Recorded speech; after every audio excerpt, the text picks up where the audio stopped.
Shalom, selamat pagi adik-adik. Hari ini kita jumpa kembali dalam ibadah sekolah minggu kelas Madya tanggal 10 Oktober 2021 bersama Lose Erni. Ya, nah adik-adik bagaimana kabar kalian? Apakah kalian hari ini penuh sukacita? Lose harap kalian semua bersukacita ya. Kita bersama-sama akan memuji Tuhan ya. Ayo kita siapkan hati kita berdoa dulu sebelum memulai ibadah. Mari kita berdoa. Bapa di surga, terima kasih karena Engkau sudah memberikan kami tubuh yang sehat, hati yang penuh sukacita untuk datang ke hadapan Tuhan melalui ibadah kelas Madya pada hari ini. Tuhan Yesus, kami mohon agar Engkau memberikan kami Roh Kudus-Mu supaya kami dapat memuliakan Tuhan melalui puji-pujian yang kami naikkan dan juga kami boleh belajar akan firman-Mu. Terima kasih Tuhan, mohon Tuhan yang menolong kami di dalam kebaktian kami hari ini. Di dalam nama Tuhan Yesus kami berdoa dan mengucap syukur. Amin. Adik-adik, ayo kita bersama-sama memuji Tuhan. Kita bersama menyanyikan lagu Saatku Menyembah-Mu.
sudah memberkati kita dalam banyak hal.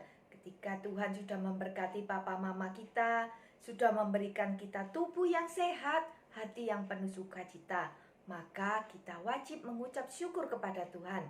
Dengan apa kita mengucap syukur? Ya, salah satunya dengan kita memberikan persembahan kepada Tuhan.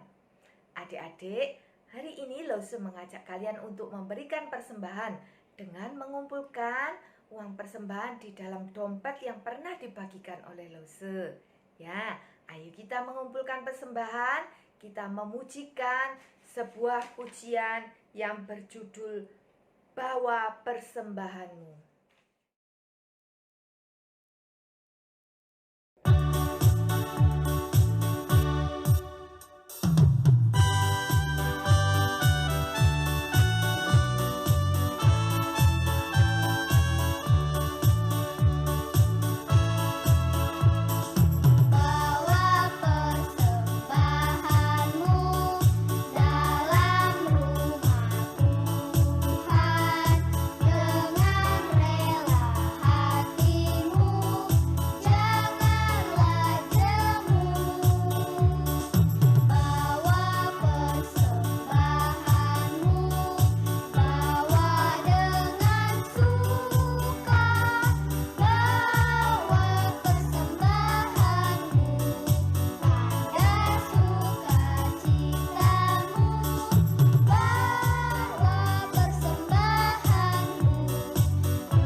Bapa di surga, inilah persembahan yang kami bawa ke hadapan Engkau.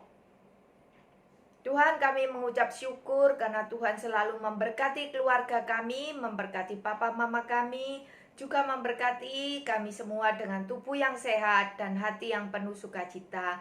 Tuhan, terimalah persembahan kami, mohon Tuhan yang memakai persembahan kami untuk kemuliaan nama Tuhan. Terima kasih, di dalam nama Tuhan Yesus kami berdoa dan mengucap syukur. Adik-adik, sebentar lagi kita akan mendengarkan firman Tuhan. Sebelumnya, kita harus menyiapkan diri kita, juga menyiapkan peralatan yang kita perlukan. Lose mengajak adik-adik untuk menyiapkan Alkitab dan juga alat tulis supaya kalau ada yang perlu dicatat atau digarisbawahi tidak repot ya, masih harus cari-cari di mana barangnya ya. Nah, kita siapkan hati kita melalui pujian berikut ini. Ayo kita bersama-sama memujikan sebuah pujian firman Tuhan ku dengar.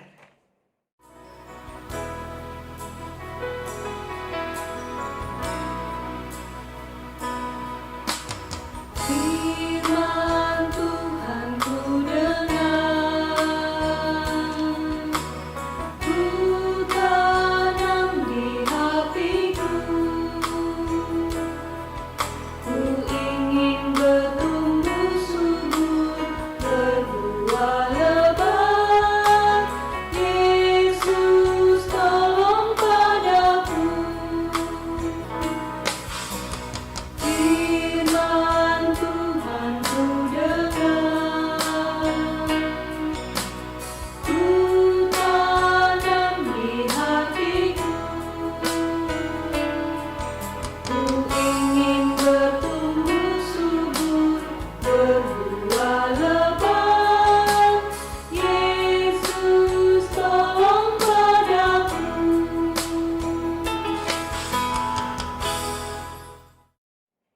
Tuhan Yesus, terima kasih karena Engkau memberikan kami kesempatan untuk belajar akan firman Tuhan. Tuhan, mohon turunkan Roh Kudus-Mu atas kami semua, supaya kami dapat benar-benar memahami firman Tuhan yang Engkau beritakan hari ini. Tuhan, tolong juga urapi Lause yang akan bercerita, supaya dapat bercerita dengan baik, sesuai dengan firman Tuhan, dan dapat dimengerti oleh adik-adik. Terima kasih Tuhan, di dalam nama Tuhan Yesus kami berdoa dan mengucap syukur. Amin. Adik-adik, hari ini Lause mau bercerita tentang hidup dengan bijaksana. Adik-adik tahu nggak siapa raja di dalam Alkitab yang terkenal dengan kebijaksanaannya? Ya, betul, Raja Salomo ya. Raja Salomo itu anaknya Raja Daud ya. Nah, Raja Salomo dikenal sebagai raja yang bijaksana, penuh hikmat. Raja Salomo yang menulis kitab Amsal. Kitab Amsal adalah kitab yang letaknya hampir di tengah-tengah Alkitab ya. Jadi di belakangnya kitab Mazmur. Ayo coba kita lihat gambar berikut ini ya. Nah, kitab Amsal itu ada di bagian kitab puisi dan hikmat ya. Jadi kitab Amsal itu isinya tentang puisi-puisi dan nasihat-nasihat kebijaksanaan. Kitab Amsal mengajarkan orang untuk hidup bijaksana. Nah, adik-adik, hari ini kita akan belajar dari kitab Amsal. Ayo kita siapkan Alkitab kita. Kita baca dari kitab Amsal 1 ayat 1 sampai 9. Lause bacakan ya, kalian menyimak dari Alkitab kalian masing-masing. Amsal 1 ayat 1 sampai 9. Amsal Salomo bin Daud, Raja Israel, untuk mengetahui hikmat dan didikan, untuk mengerti kata-kata yang bermakna, untuk menerima didikan yang menjadikan pandai, serta kebenaran, keadilan, dan kejujuran, untuk memberikan kecerdasan kepada orang yang tidak berpengalaman, dan pengetahuan serta kebijaksanaan kepada orang muda. Baiklah orang bijak mendengar dan menambah ilmu, dan baiklah orang yang berpengertian memperoleh bahan pertimbangan, untuk mengerti amsal dan ibarat, perkataan dan teka-teki orang bijak. Takut akan Tuhan adalah permulaan pengetahuan, tetapi orang bodoh menghina hikmat dan didikan.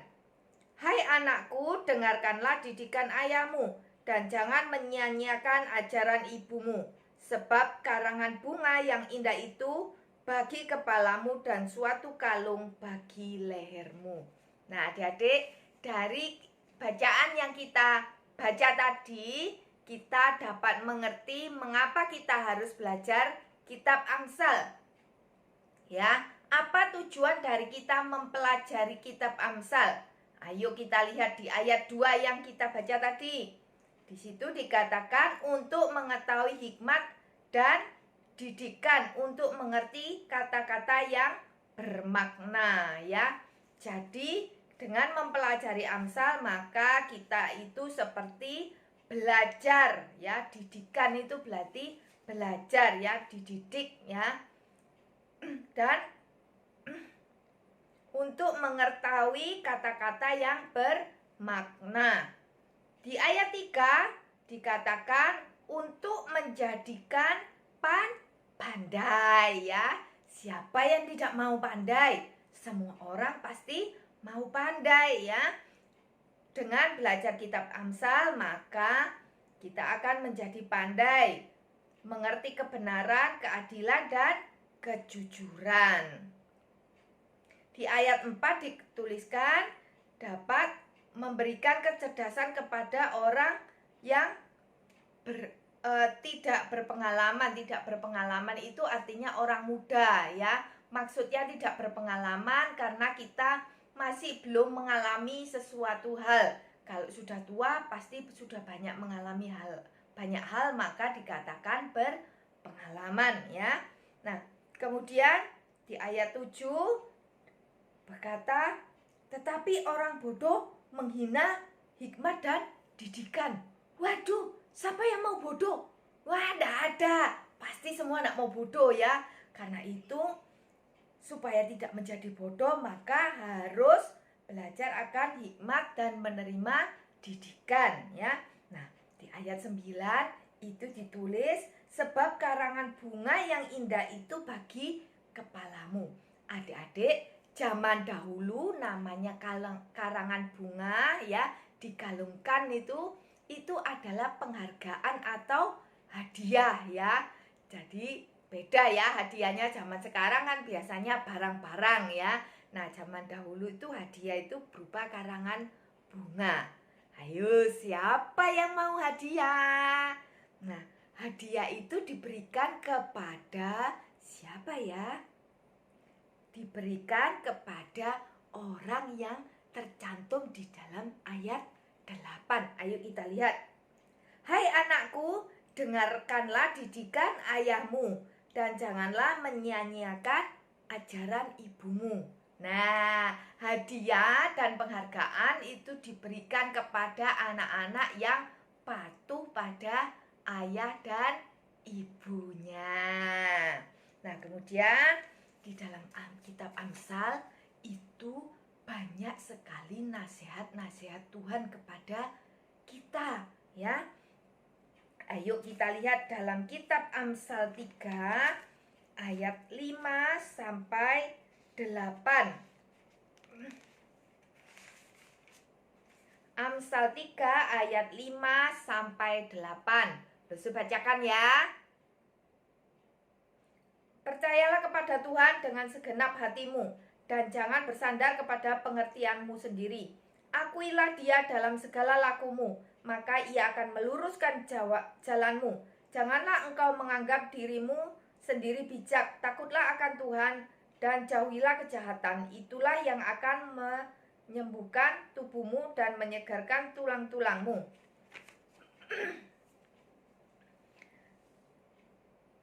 Dari bacaan ini, Tuhan menasihatkan kita supaya kita percaya kepada Tuhan dengan segenap hati ya. Mengakui Tuhan di dalam setiap perbuatan kita ya. Nah, Tuhan juga menasihatkan kita supaya jangan menganggap diri sendiri bijak. Jadi jangan sok pintar ya. Kemudian Tuhan juga mengajarkan kita untuk menjauhi kejahatan. Nah, selain itu Tuhan juga menasihatkan hal yang lain. Semua tanya dulu, pernahkah adik-adik kalau misalnya disuruh mamanya atau papanya terus jawabnya gini, males mah gitu ya. Atau kalau disuruh belajar jawabnya, sebentar lagi masih ngantuk, mau bubuk dulu lah, bubuk lagi gitu ya, nanti aja belajarnya. Benar? Lo yakin pasti ada yang pernah ya seperti itu. Nah, Tuhan mengajarkan kepada kita untuk tidak bersikap menjadi orang yang malas. Ayo kita belajar dari Amsal 6 ayat 6 sampai 11. Ayo kita baca ya. Hai pemalas, pergilah kepada semut, perhatikanlah lakunya dan jadilah bijak. Biarpun tidak ada pemimpinnya, pengaturnya atau penguasanya, ia menyediakan rotinya di musim panas dan mengumpulkan makanannya pada waktu panen. Hai pemalas, berapa lama lagi engkau berbaring? Bilakah engkau akan bangun dari tidurmu? Tidur sebentar lagi, mengantuk sebentar lagi, melipat tangan sebentar lagi untuk tinggal berbaring. Maka datanglah musim kemiskinan kepadamu seperti seorang penyerbu dan kekurangan seperti orang-orang bersenjata. Nah, adik-adik, Tuhan menasihatkan kita supaya jangan malas. Kita disuruh lihat apa? Disuruh lihat semut. Nah, ini loh punya gambarnya semut ya. Nah, semut itu rajin ya dan juga kompak ya. Jadi semut itu mereka meskipun tidak ada yang nyuruh-nyuruh ya, tetapi mereka bisa kompak untuk bekerja sama ya, tidak malas. Kalau misalnya semut itu salah satu malas, wah tidak bisa mengangkat barang yang berat ya, seperti di gambar ini. Kalau misalnya yang dua ngangkat, terus yang lainnya bilang, malas, bisa terangkat enggak bisa ya. Nah, jangan malas ya, jangan mau kalah sama semut ya. Nah, ayo kita teruskan. Tuhan juga memberitahu kita bahwa ada hal-hal yang Tuhan tidak suka kalau kita melakukan hal-hal ini. Hal-hal apakah itu? Ayo kita lihat di Amsal 6 ayat 16 sampai 19. 6 perkara ini yang dibenci Tuhan, bahkan 7 perkara yang menjadi kekejian bagi hatinya. Yang pertama, mata yang sombong. Yang kedua, lidah dusta. Yang ketiga, tangan yang menumpahkan darah orang yang tidak bersalah. Yang keempat, hati yang membuat rencana-rencana yang jahat. Yang kelima, kaki yang segera lari menuju kejahatan. Yang keenam, seorang saksi dusta yang menyembur-nyemburkan kebohongan. Yang ketujuh, dan yang menimbulkan pertengkaran saudara. Nah, adik-adik, itu yang dinasehatkan Tuhan, supaya kita jangan melakukan 7 hal ini, karena itu sangat dibenci oleh Tuhan ya. Termasuk juga bertengkar dengan saudara ya. Nah, adik-adik, mengapa sih kita harus patuh kepada orang tua? Ayo, mengapa? Ayo kita lihat di Amsal 10 ayat 1. Amsal 10 ayat 1.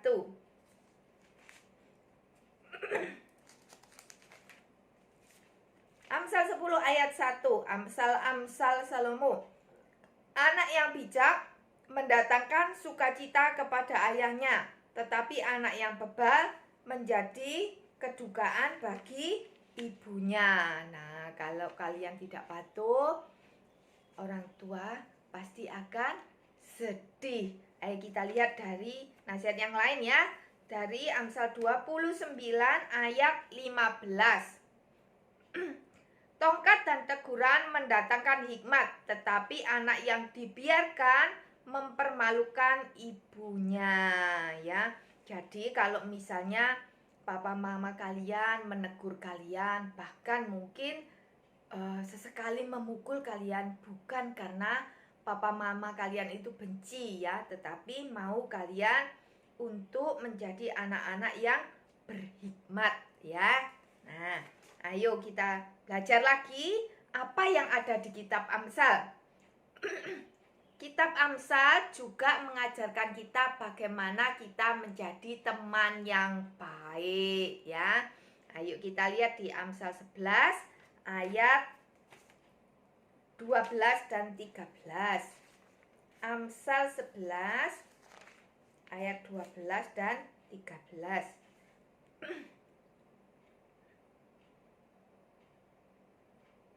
Berkat orang jujur berkembanglah kota, tetapi mulut orang fasik meruntuhkannya. Siapa menghina sesamanya tidak berakal budi, tetapi orang pandai berdiam diri ya. Nah, di situ dikatakan ayat yang ke-12, siapa menghina sesamanya tidak berakal budi ya. Kita tidak boleh menghina teman-teman kita ya. Ayo kita lihat di Amsal 17 ayat 17.